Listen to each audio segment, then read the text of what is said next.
아멘. 오늘 이 시간도 하나님의 부르심에 응답하여 하나님 앞에 나온 여러분 모두에게 하나님이 주시는 은혜와 축복이 함께하기를 간절히 소원합니다. 아멘. 여러분 주일날 하나님께 예배드리는 것이 쉽습니까? 어렵습니까? 하나님을 찬양하고 하나님을 예배하는데 여러분들의 마음을 불안하게 하고 방해하는 것들이 많습니까? 적습니까? 우리 지난주 예배드리기 전에 갑자기 인터넷 선이 안 돼가지고 그래서 지난주에 제 핸드폰으로 유튜브 송출을 했었거든요. 그래서 지난주 예배드리기 전에도 되게 저는 마음이 편치 않았습니다. 그래서 주중에 이제 인터넷 라인을 주문을 했어요. 새로 가지고 왔습니다. 그것도 원래 금요일 날 왔어야 되는데 그러면 제가 토요일 날 와서 아예 그냥 그 지붕으로 해서 마이크 라인처럼 그냥 연결해 놓으려고 했었는데 토요일 날 밤에 왔어요. 오늘 가지고 왔습니다. 혹시나 몰라서 이제 저희들이 유튜브 송출하는 디바이스를 가지고 이 앞에서 되나 안 되나 확인을 했습니다. 되더라고요. 근데 혹시나 해가지고 지난주에 안 됐던 선을 연결해 봤어요. 됐을까요? 안 됐을까요? 됩니다. 지금 옛날 선을 다시 연결했는데 돼요. 아침에 나오는데 이제 저희가 오늘 PTL 연습이 있으니까 집사람 보고 먼저 보냈는데 이제 준비하고 딱 나오려고 그러는데 교회 찾기가 없는 거예요. 항상 교회 찾기 있는데 어떡하지? 고민하다가 전화를 했습니다. 혹시 내 찾기 가져갔냐고. 안 가져갔대요. 한 2, 3분 찾다가 포기했습니다. 그리고 이제 애들 주려고 누가 준 캠리가 집에 있는데 그 키는 보여가지고 그냥 교회에 차 키 두고 그 키 가지고 이제 오래된 차 한 대를 몰고 교회에 왔어요. 저만 그런가요? 아니죠. 여러분들 하나님 앞에 예배하고자 하는 우리의 마음을 가장 싫어하는 존재가 있습니다.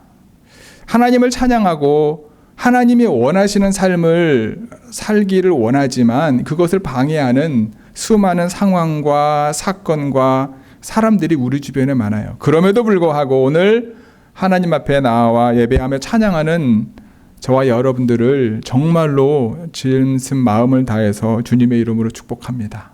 우리 서로 그런 축복의 메시지를 전했으면 좋겠습니다. 잘 오셨습니다. 하나님께서 주실 은혜를 기대합시다. 잘 오셨습니다. 하나님이 주실 은혜를 기대합시다.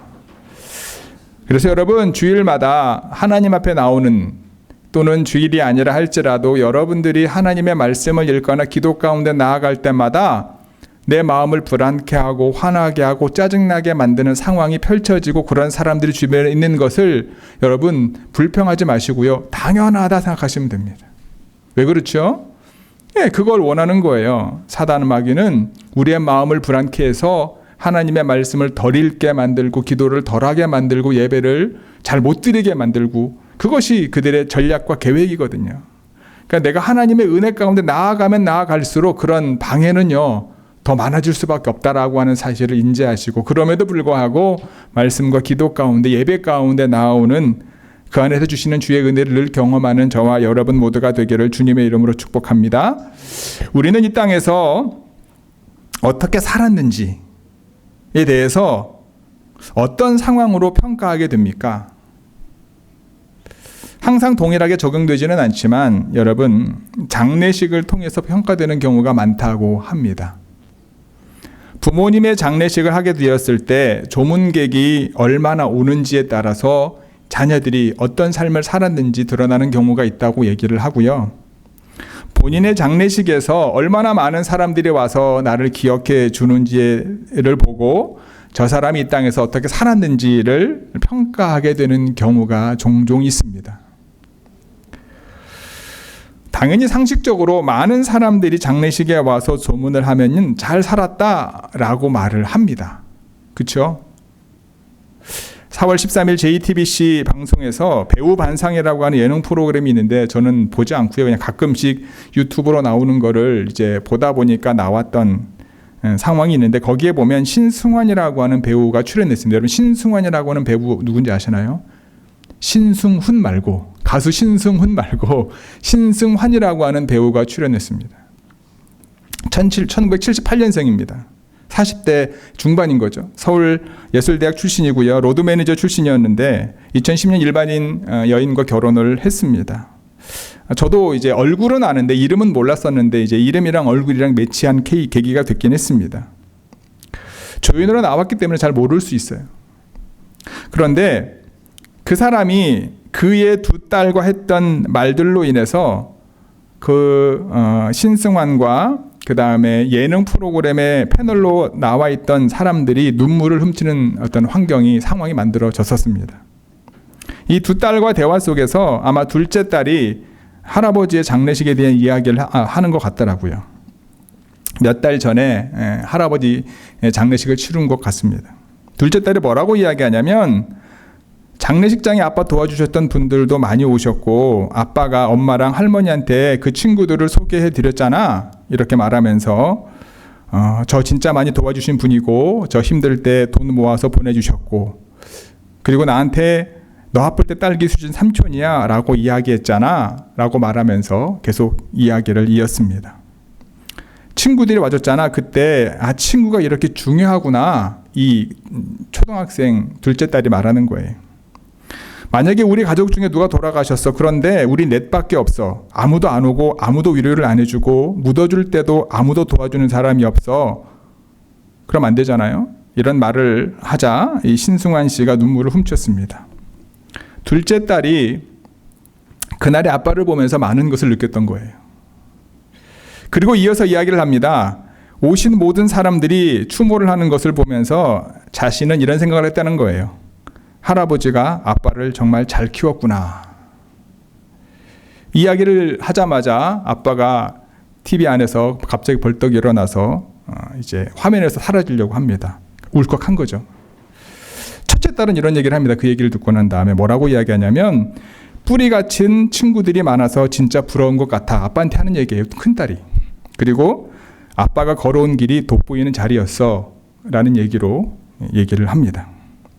요즘 초등학생과 중학생 중에 저런 이야기를 하는 애들도 있구나 라고 하는 사실에 새삼 엄청 놀랐습니다. 그와 동시에 몇 해 전에 신문에서 보았던 두 목사님의 장례식 사진과 신문기사가 떠올랐습니다. 아마 여러분들에게 전에 말씀드렸던 것 같아요. 한 목사님은 이름을 말하기만 해도 다 알만한 아주 유명한 대형교회 목사님이셨습니다. 그분의 영정이 놓여있는 곳을 둘러싸고 있는 하얀색 국화 정말 화려하고 아마 이 교회 본당이 2-3배 정도 큰 곳에 너무나 커서 영정이 잘 보이지 않는 딱 보기에도 되게 비싸 보였습니다. 그곳에 참여하는 사람들도 대단한 사람들이 많았던 것으로 기억합니다. 또 다른 목사님, 한국에서는 가장 보수적인 교단 중에 하나인 장로교 고려 신학교에서 교수로 재직하셨다 돌아가신 분이었습니다. 솔직히 저는 지금도 이름을 잘 모릅니다. 그분은 영정사진도 없었던 것 같습니다. 자신의 장례식 때 조의금도 받지 말고 오시는 분들에게 식사를 꼭 대접하고 보내고 무덤도 만들지 말라는 그분의 유언에 따라서 새 아들이 장례식을 진행했었던 것 같습니다.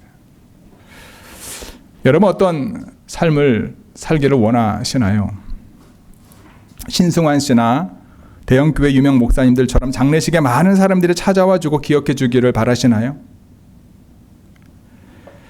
그렇게 많은 사람이 참여하고 조문하며 부모님의 장례식을 치르고 스스로 장례식을 준비하는 것이 세상에서 잘 사는 모든 사람들이 부러워할 만한 삶을 사는 것일까요? 아니면 이름도 없이 빛도 없이 감사하며 섬기다, 하나님을 섬기다 조용히 이 세상을 떠나는 삶을 여러분들 원하시나요? 우리의 인생의 마지막 매우 중요합니다. 그 마지막까지의 인생의 여정 또한 중요합니다. 하지만 하나님의 자녀로 우리가 기억해야 될 것은요, 세상 사람들이 기억해 주는 삶보다 하나님 마음에 드는 삶, 하나님을 기쁘시게 하는 삶, 하나님 앞에 섰을 때 부끄러움이 없는 삶을 살아야 할 것입니다. 그러한 삶을 사는 우리 좋은교회 모든 성도 여러분들이 되시기를 주님의 이름으로 축복합니다. 오늘 본문에 등장하는 솔로몬 왕이 살았던 삶을 부러워하지 않는 사람은 아마 아무도 없을 겁니다. 모두가 그가 누렸던 부귀와 영화를 누리고 싶어 합니다. 세상의 관점에서 보면 솔로몬은 모두가 부러워하는 삶을 살았고 이 세상의 어떠한 사람도 그가 누렸던 것을 경험하지 못할 만큼 대단한 삶을 살았습니다. 요즘 새벽마다 열왕기상 말씀을 읽고 있는데요. 이 솔로몬의 지혜를 듣고 싶어서 그의 얼굴을 한 번 더 보기 위해서 세계 각지에서 금은 보화를 가지고 솔로몬에게 찾아옵니다. 매해 솔로몬이 거두어 들였던 조공 세금만 금 225톤 정도 됐었다고 합니다. 매해 거두어 들인 순금으로 크고 작은 방패들을 만들어서 자신의 부귀와 영화를 과시했습니다. 솔로몬이 지내고 있는 모든 지역이 최고의 목재와 최고의 금으로 만들어졌었습니다. 여러분, 이런 삶을 살고 싶으시지요? 별로 관심이 없으신가요? 최고의 정말 좋은 집, 최고의 좋은 차, 모두가 부러워할 만한 옷과 모두가 부러워할 만한 그런 삶을 여러분 살기 싫어하는 사람 솔직히 말하면 아무도 없습니다. 저도 마찬가지예요. 부담스럽긴 합니다. 솔직히 말하면. 전에 제가 신발 얘기했지 않습니까? 지금도 창고가 아니라 스토리지에 있어요. 1년에 한 번 신을까 말까 합니다. 쉽지 않습니다. 솔직히 말씀을 드리면. 근데 부러워합니다. 또 여러분들의 자녀들이나 저희 자녀들도 잘 됐으면 좋겠어요. 하지만 여러분, 하나님의 관점에서 보면 솔로몬의 인생의 마지막은 아름답지 못했습니다. 그는 1000명이나 되는 왕비와 후궁을 두었습니다. 그들 중에 많은 여인들이 이스라엘 출신들이 아니었고요. 하나님께서 금지했던 이방 여인들이었고, 그들을 위한 궁들을 만들 때마다 그들이 섬겼던 이방 신을 그대로 두게 했습니다. 결국 솔로몬 시대의 끝으로 하나님의 말씀에 불순종하고 우상 숭배로 인해 이스라엘은 두 개로 나뉘어지게 되고, 북이스라엘은 아시리아에게, 남쪽 유다는 바벨론에게 망하게 됩니다. 하나님께서 주셨던 부귀와 영화를 누리며 하나님을 끝까지 믿고 그분의 말씀에 순종하며 사는 것이 참 쉽지 않은 것을 다시 한번 깨닫게 됩니다. 모든 사람들이 부러워할 만한 삶을 사는 것이, 하나님은 솔로몬에게 축복을 주셨지만 그 축복이 하나님을 더 잘 섬기고 하나님과 더 가까워지는 데 쓰임 받기보다는 오히려 하나님과 멀어지는 데 사용되어진 것에 대해서 우리가 좀 더 고찰해 봐야 될, 생각해 보아야 될, 우리가 하나님 앞에 기도할 때 내 삶이, 자녀들의 삶이 잘 되는 것에 대해서 그것보다 더 중요한 것이 무엇인지를 다시 한번 고민해 보아야 될 대목이라고 생각을 합니다. 오늘 본문은요, 솔로몬 통치 초기에 아버지 다윗의 유지를 받들어서 하나님을 사랑했을 때, 하나님을 정말로 사랑했을 때 하나님께 드렸던 솔로몬의 기도를 통해서 하나님의 마음에 드는 기도라고 하는 제목으로 말씀을 나누고자 합니다. 하나님의 마음에 드는 기도로 여러분들의 삶의 주관자이신 하나님과 이 세상 마지막 순간까지 동행하는 삶을 사는 우리 좋은교회 모든 성도 여러분들이 되시기를 주님의 이름으로 축복합니다. 아멘. 주의 마음에 드는 기도가 도대체 어떤 기도인가? 첫 번째는요, 하나님의 은혜를 고백하는 기도입니다. 같이 읽어볼까요? 하나님의 은혜를 고백하는 기도입니다. 우리 5절 6절 말씀 읽겠습니다. 시작. 기브온에서 밤에 여호와께서 솔로몬의 꿈에 나타나시니라. 무엇을 줄고 너는 구하라. 솔로몬이 이르되 주의 종 내 아버지 다윗이 성실과 공의로 정직한 마음으로 주와 함께 주 앞에서 행함으로 주께서 그에게 큰 은혜를 베푸셨고 주께서 또 그를 위하여 이 큰 은혜를 항상 주사 오늘과 같이 그의 자리에 앉을 아들을 그에게 주셨나이다. 아멘. 하나님께서 기브온에서 밤에 솔로몬에게 꿈에 나타나셨습니다. 솔로몬은 기브온 신당에서 하나님께 제사를 드렸습니다. 이곳에서 솔로몬은 1000번제를 드렸습니다. 그런데 솔로몬이 왜 산당에서 제사를 드렸을까요? 아직 성전이 건축되기 전이기는 하지만 이방인을 섬기는 산당에서 제사를 드렸다면 하나님께서는 그것을 받지 않으심은 물론이요 책망하셨을 텐데 그것에 대한 아무런 말씀도 성경에는 기록되어 있지 않습니다. 이방신을 섬기는 산당에서 드리는 제사도 하나님은 받으시는가, 이런 의문이 들 수도 있습니다. 과거로 거슬러 올라가면 우리가 알고 있는 것처럼 이스라엘 백성들이 광야 생활을 청산하고 가나안 땅에 입성한 이후에 하나님의 임재의 상징이었던 이 성막이 어디에 있었을까요? 성경을 쭉 읽으신 분들은 아실 거예요. 그냥 읽으셔가지고 그냥 기억 못하실 수도 있겠는데, 여호수아 18장 1절에 보면 이스라엘 백성들은 가나안 땅에 들어가서 성막을 어디에 세웠냐면 실로라고 하는 곳에 세웠습니다. 실로는 지명으로 따지면 베델과 세겜 사이에 있는 지역입니다. 성막은 엘리가 제사장일 때까지 이 실로에 있었습니다. 우리가 몇 주 전에 이제 말씀을 나눌 때 이야기했던 것처럼 엘리 제사장 때 성막 안에 있었던 법궤를 블레셋에게 빼앗겼잖아요. 그렇죠? 엘리의 뒤를 이어 사무엘이 이스라엘 사사가 되었을 때 사무엘 때 이스라엘의 왕이 세워지지 않습니까? 사울 왕, 다윗 왕, 그다음 솔로몬 왕. 우리 역대하 1장 3절부터 6절까지 함께 읽어볼까요? 시작. 솔로몬이 온 회중과 함께 기브온 산당으로 갔으니 하나님의 회막 곧 여호와의 종 모세가 광야에서 지은 것이 거기에 있음이라. 다윗이 전에 예루살렘에서 하나님의 궤를 위하여 장막을 쳐두었으므로 그 궤는 다윗이 이미 기럇 여아림에서부터 그것을 위하여 준비한 곳으로 메어 올렸고, 옛적에 훌의 손자 우리의 아들 불살렐이 지은 놋제단은 여호와의 장막 앞에 있더라. 솔로몬이 회중과 더불어 나아가서 여호와 앞 곧 회막 앞에 있는 놋제단에 솔로몬이 이르러 그 위에 1000마리 희생으로 번제를 드렸더라. 아멘. 다윗이 왕이 되었을 때 성경은 성막이 기브온 산당에 있었다고 기록하고 있습니다. 누가 언제 어떻게 기브온으로 회막을 옮겼는지 알 수 없지만 분명한 것은 그때 성막이 기브온 산당에 있었다. 그러면 언약궤는 어디에 있었을까요? 그 성막 안에 지성소에 있었을까요? 아니죠. 어디에 있었죠? 다윗성에 언약궤를 둘 수 있는 장막을 만들었습니다. 다윗이. 그래서 이제 기럇 여아림에 있었던 언약궤를 가지고 와서 실로에 있는 회막에 둔 것이 아니라 다윗의 장막에 언약궤를 두었습니다. 좀 따로 떨어져 있었지만 그 거리는 그렇게 멀리 떨어져 있지 않았었다고 얘기를 해요. 한 5, 6km, 한 10km 채 안 됐다고 이야기를 합니다. 어쨌든 솔로몬이 기브온 산당에 가서 1000번제를 드리고 하나님 앞에 예배하고 하나님을 찬양할 수 있었던 것은, 오늘 우리가 읽지는 않았지만 열왕기상 3장 1절부터 읽다 보면 뭐라고 고백하냐면 솔로몬은 여호와를 사랑했다. 그리고 아버지 다윗의 말씀, 그가 얘기했던 하나님의 말씀을 따랐다. 분명하게 그렇게 기록되어 있다라는 거예요. 비록 이방신을 섬겼던 산당이었지만 솔로몬은 모세 때 만들어진 회막과 놋제단이 있는 기브온 산당으로 가서 하나님께 제사를 드리기를 원했다.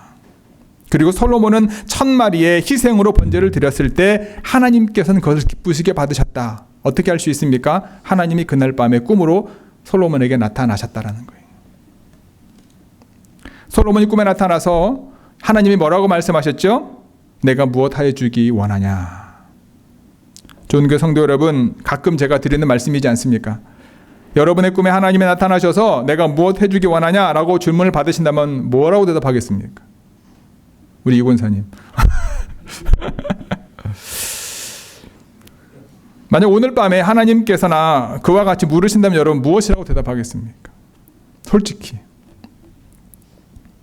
저는 솔직하게 이제 아마 이권사님도 그 다음에 우리 이지원 집사는 비슷할 거예요. 이제 대학교 졸업을 앞둔 이제 자녀들 갖고 계시는 부모님들은 졸업한 다음에 취직을 해야 될 텐데, 매일 전화하는 건 아니지만 가끔 전화 오면 그 마음의 부담감과 불안함이 느껴지거든요. 말은 목사다 보니까 기도해야지. 제 아내한테도 여러분 경봉이 뭐고 간절함을 가지고 기도된다고 얘기해줘 라고 말은 하지만 제가 그 얘기를 못하니까 집사를 보고 얘기하라 그러지, 경봉이 앞에 앉혀놓고 그런 얘기 못하죠. 아마 그 문제가 나의 가장 원하는 거지 않을까라는 생각을 그냥 잠깐 해봤습니다. 근데 여러분 꿈에 나타나셔서 내가 뭐 해주면 좋겠냐라고 물어보면 여러분 뭐라고 대답하시겠습니까? 하나님께서는요, 하나님을 사랑하고 다윗의 법도를 따랐고 백성들과 함께 하나님의 임재의 상징의 장소인 성막으로 나와 제사를 드린 솔로몬 꿈에 나타나셔서 그와 같이 물어보신 거예요. 그냥 자신의 신앙을 가지고 살았던 솔로몬에게 나타나신 게 아니고요. 이스라엘 왕으로 세워진 이후에 가장 중요한 통치 초기에 하나님의 말씀과 하나님에 대한 자신의 마음을 백성들과 함께 1,000마리의 번제물을 드려서 주님 앞에 나와 하나님의 은혜를 고백했던 솔로몬에게 하나님이 나타나셨다라는 거예요. 여기서 우리가 고민해 봐야 될 것은 그겁니다. 하나님을 진심으로 사랑하고 있냐라는 거예요. 하나님의 말씀에 순종하는 삶을 살고 있냐라는 거예요.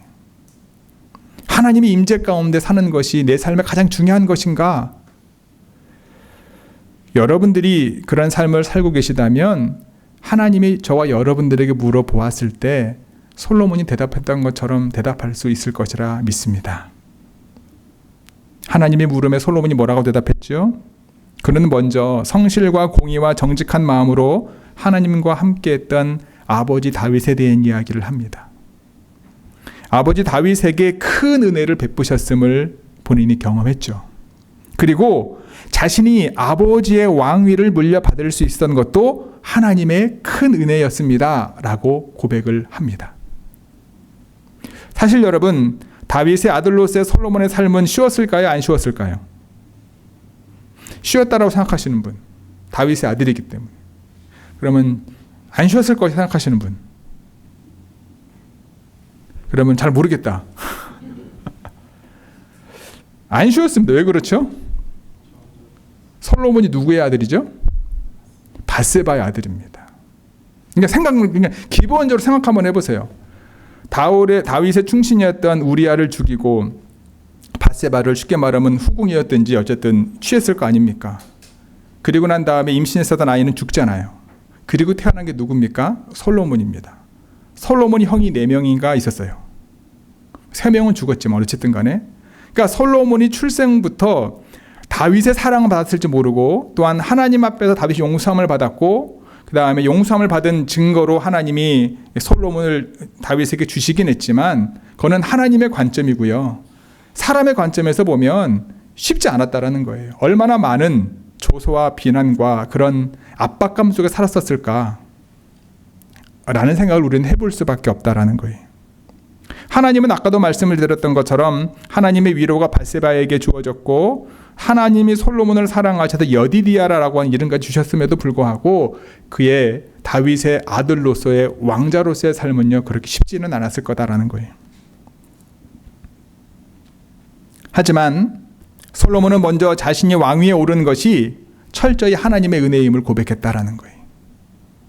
하나님이 내 뭐 해주길 원하냐라고 물어보았을 때 다른 것을 먼저 대답한 것이 아니라 먼저 내가 왕위에 선 것 하나님의 은혜입니다 라고 고백을 했다라는 거예요. 우리도 이런 삶을 살았으면 좋겠습니다. 많은 사람들 앞에서 내 삶의 위치, 그것이 하나님이 나를 세우시고 하나님이 나에게 주신 은혜입니다. 저는 저희 어머니랑 통화할 때마다 그런 마음을 많이 갖습니다. 제주도 시골 정말로 제 어머니가 며칠 전에 통화할 때 그런 얘기를 하더라고요. 제가 태어난 곳이 개척단지, 금덕단지입니다. 금덕단지. 한라산 중턱에 있는데 저랑 저희 이제 여동생이 그곳에 태어났거든요. 병원도 없는 데서 조산사를 통해 태어났습니다. 정말로 30년, 40년, 50년 전에 그 한라산 중턱에 있는 산골 마을에서 태어난 큰딸, 큰아들이 지금 미국에 가서 목회하고 있고 이제 손주들이 이제 대학생이 되고 그것 자체만으로도 저희 어머니에게 있어서는 어머니 주변 사람들에게 있어서는 엄청나게 자랑거리일 수도 있는데 늘 저한테 하신 얘기가 하나님의 은혜다라는 얘기를 늘 하거든요. 저도 마찬가지거든요. 제가 뭐 사람들 앞에서 뭐 내세울 수 있는 엄청난 것이 있다 할지라도 제 삶 자체가 하나님의 은혜임을 고백할 수 있는 거예요. 여러분들의 삶도 어떻습니까? 고민해 볼 필요가 있는 거예요.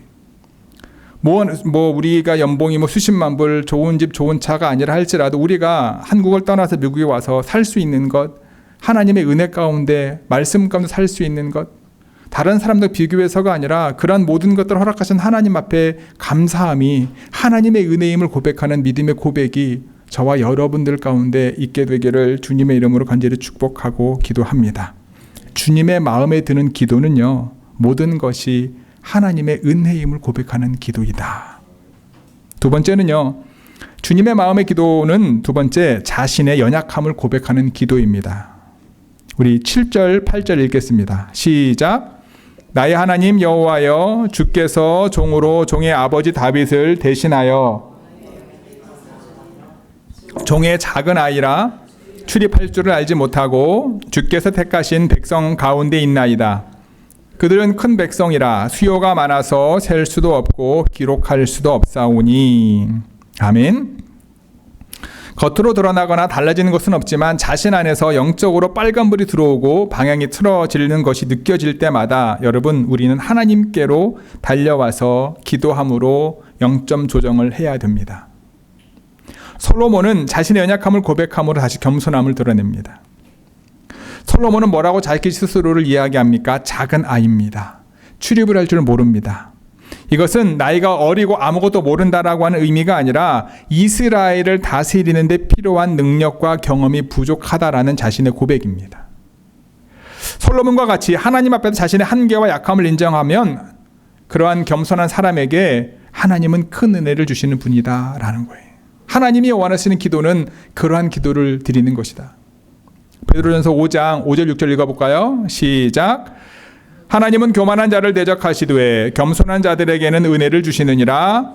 그러므로 하나님의 능하신 손 아래서 겸손하라. 때가 되면 너희를 높이시리라. 아멘. 기브온의 꿈속에서 하나님께 드린 솔로몬의 두 번째 기도의 특징이 바로 이거예요.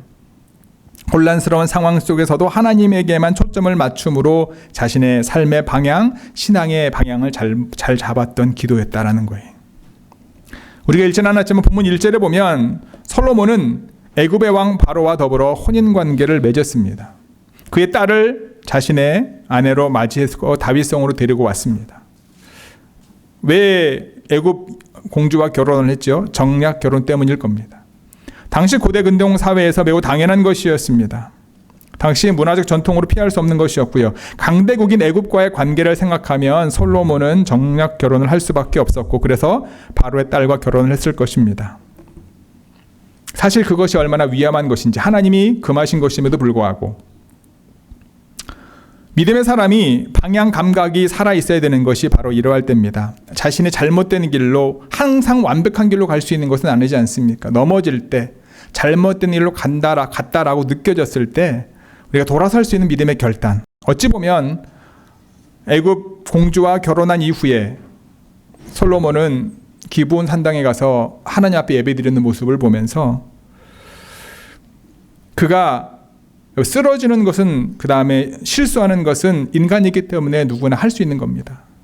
하지만 내가 쓰러졌을 때, 하나님 앞에서 죄를 지었을 때 돌아설 수 있는 결단, 다시 내 인생과 내 삶의 방향을 바로잡을 수 있는 것, 이것은 자신의 연약함을 인정했을 때 가능하다라는 거예요.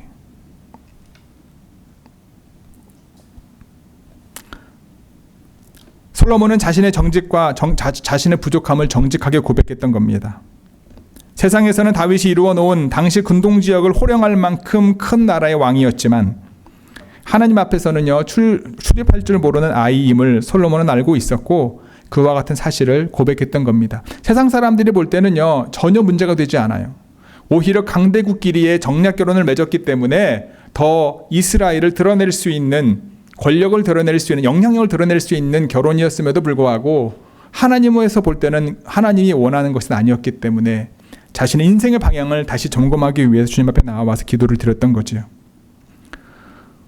삶의 여러 가지 문제들이 우리의 삶의 방향을 흔들어 넘어지려 할 때마다 그것을 그냥 방치하거나 그 안에 헤매는 것이 아니라 그 순간 자신에게 문제가 있음을 깨닫고 자신의 부족함을 인정하고 하나님으로부터 나와 주님 앞에 엎드리는 믿음이 저와 여러분들 가운데 있기를 간절히 소망합니다. 믿음을 가지고 주님 앞에 나와서 방향 설정을 하면은요, 성령께서 저와 여러분들의 인생을 주관해 주시고 인도하신다라고 하는 사실을 잊지 않는 우리 좋은교회 모든 성도 여러분들이 되시기를 바랍니다. 하나님 앞에서 우리는 죄인임을 잊지 마십시오. 하나님 마음에 드는 기도는 이와 같이 우리의 연약함을 늘 하나님 앞에 인정하고 고백하는 기도입니다. 우리가 이 땅에 소유하고 누리는 모든 것들도 하나님 앞에서는 모든 것이 헛된 것임을 깨닫고 우리 연약함을 인정하고 하나님의 도우심과 은혜를 늘 구하는 좋은교회 모든 성도 여러분들이 되시기를 주님의 이름으로 축복합니다. 주님의 마음에 드는 기도 세 번째는요. 같이 읽어볼까요? 시작. 맡겨진 사명을 위하여 정확하게 구하는 기도입니다. 우리 9절 말씀 읽습니다. 시작. 누가 주의 이 많은 백성을 재판할 수 있사오리이까? 주의 백성을 재판하여 선악을 분별하게 하옵소서. 아멘. 솔로몬은 하나님이 무엇을 원하는지 물으실 때 무엇을 달라고 기도했냐면 듣는 마음을 달라고 기도합니다. 듣는 마음이란 무엇입니까? 당시 고대 근동 지역의 왕들은 전쟁이 일어났을 때는 전쟁을 진두지휘했고 전쟁이 없을 평상시에는 재판을 했었습니다. 그러니까 솔로몬의 간구는요, 선악을 분별할 수 있는, 옳고 그름을 재판할 수 있는 지혜를 달라고 구한 겁니다. 자신을 왕으로 세우신 하나님께서 왕으로서의 역할을 잘 감당할 수 있게 해달라고 기도하는 거죠. 솔로몬은 자신의 개인적인 필요나 욕심이 아니라 하나님께서 주신 사명을 잘 감당할 수 있게 해달라고 기도했고 하나님의 나라를 이끌 수 있게 해달라고 기도했던 것입니다. 이러한 간구가 하나님의 마음에 딱 들었던 거죠. 하나님을 기쁘시게 했던 거죠. 여러분, 공부를 잘하는 학생과 공부를 못하는 학생의 차이가 뭘까요? 공부를 잘하는 학생은 열심히 공부하는 거고 공부를 못하는 학생은 열심히 공부 안 하는 걸까요? 제 경험에 비추면 열심히 공부해도 점수가 안 나오는 애들이 있어요. 제 경험에 비추면. 공부를 못하는 학생은요, 자기가 무엇을 모르는지 모르는 반면에 공부를 잘하는 학생은 자기가 모르는 것이 뭔지를 정확히 압니다. 그래서 똑같은 시간을 투자하더라도 모르는 것을 아는 친구들은 모르는 것을 공부하기 때문에 나중에는 다 알게 되는 거고요. 모르는 열심히 공부하고 깜지 막 하면서 정말 열심히 공부했음에도 불구하고 전혀 엉뚱한 것을 공부하거나 전혀 선생님이나 교수님이 말하고자 하는 것을 의도로 파악하지 못하는 경우가 많은 거죠. 질문의 초점을 정확하게 파악하지 못하는 거죠. 영적으로도 마찬가지입니다, 여러분. 기도할 때 말씀과 성령으로 충만하면 하나님이 나에게 주시는 메시지를 분명히 깨달을 수 있습니다. 솔로몬이 그랬습니다. 나중에는 그도 흐려졌지만 최소한 이때만큼은 하나님 앞에 바로 서 있었기 때문에 자기에게 필요한 것이 무엇인지 정확히 알고 그것을 구했던 겁니다. 솔로몬은 하나님께서 자신을 하나님의 도구로 사용하기를 원하셨고 그렇게 기도한 거죠. 그러니까 얼마나 하나님이 기뻐하셨을까? 얼마나 하나님의 마음이 흡족하셨을까? 이런 기도가 여러분과 저의 기도가 되기를 간절히 소망합니다. 우리가 한 나라의 왕은 아니지만 여러분, 한 가정의 어머니, 아버지, 때로는 한 가정의 아들, 형제, 동생일 수 있고 오빠일 수 있고 누나일 수도 있고 크고 작은 상황 가운데 직장에서나 내가 분명히 어떠한 일과 작은 사명들이 분명히 하나님이 맡겨주신 것들이 있는데 그거를 하나님이 맡겨주셨음을 믿고 그 모든 것들 가운데 하나님을 드러낼 수 있도록 우리에게 필요한 것이 무엇입니까? 내 실력과 경험이 아니라 하나님이 주시는 지혜임을 잊지 마시고 그 지혜를 늘 구하는 저와 여러분 모두가 되기를 간절히 소망합니다. 시편 119편 98절부터 100절까지 말씀을 함께 읽어볼까요? 세 번역입니다. 함께 읽겠습니다. 시작. 주님의 계명이 언제나 나와 함께 있으므로 그 계명으로 주님께서는 나를 내 원수들보다 더 지혜롭게 해주십니다. 내가 주님의 증거를 늘 생각하므로 내가 내 스승들보다도 더 지혜롭게 되었습니다. 내가 주님의 법도를 따름으로 노인들보다도 더 슬기로워졌습니다. 아멘. 다윗의 고백이지요. 다윗의 말씀입니다. 솔로몬 통치 초기에 이러한 다윗 아버지를 통해서 듣게 되어진 하나님의 말씀을 솔로몬은 묵상했던 거죠. 하나님의 지혜는 나를 원수들보다 더 지혜롭게 해주어서 승리를 안겨줍니다. 모든 스승들보다도 더 지혜롭게 하고 세상의 학문보다 더 탁월하게 해줍니다. 솔로몬의 이런 고백과 기도가 어찌 보면 하나님 마음에 들었던 거죠. 하나님께서 기뻐하셨던 이유가 아까도 말씀을 드렸던 것처럼 세상의 왕들이, 세상 사람들이 구하고 원하는 것, 그들이 생각하는 행복의 조건을 구한 것이 아니라 하나님께서 맡겨주신 사명을 잘 감당할 수 있는 듣는 마음을 구했던 것이죠. 그래서 하나님은 뭐라고 말씀하셨습니까? 장수와 부뿐만 아니라 지혜뿐만 아니라 이 모든 것들을 너에게 줄 것이다. 우리의 기도 제목을 점검해 볼 필요가 있지 않을까 생각해 봅니다. 주로 어떤 것을 구하고 있습니까? 장수나 건강을 구합니까? 여러분, 그 자체가 나쁜 것은 아닐 것입니다. 중요한 것은 건강하게 살면서 무엇을 할 건지가 중요하죠. 축복과 부를 위해서 구하십니까? 예, 열심히 구하십시오. 근데 하나님이 주신 복과 은혜를 가지고 무엇을 위하여 사용하실 것인지를 늘 점검해 보시기를 바랍니다. 원수, 생명, 멸하기를 구하십니까? 그들을 향하신 하나님의 뜻을 우리가 구하진 않았는지요? 저는 요즘 열왕기상을 쭉 읽으면서 그 많은 금을 가지고 왜 굳이 금 방패를 만들었을까? 수백 개의 금 방패를, 크고 작은 방패를 만들었고, 모든 집기가 금이면은 그러면 그 돈 받을 때마다 계속해서 금으로 뭔가를 만들었을 텐데 왜 다른 더 많은 이들을 한 일은 없었을까? 그 생각을 잠깐 해봤어요. 하나님이 부어주셨던 그 부귀와 영화가 어찌 보면 솔로몬에게 덕이 되고 그가 하나님을 더 믿고 따를 수 있는 것이 아니라 그가 경락결혼을 맺었던 후궁들의 궁전을 세워주고 그들의 신상을 세워주는데 쓰임받았다라고 하는 너무 안타까운 현실. 우리가 기도할 때 건강을 위해서 기도하고 부를 위해서 기도하고 또는 우리의 원수가 멸하기를 위해서 기도할 때 그 기도가 하나님이 원하시는 기도인지를 점검해 보아야 되는 거예요. 그것이 우리 하나님의 마음에 드는 기도를 위한 우리의 모습이어야 된다라고 하는 겁니다. 우리는 무엇보다 하나님을 위한 마음을 제대로 가지고 있는 것이 필요합니다.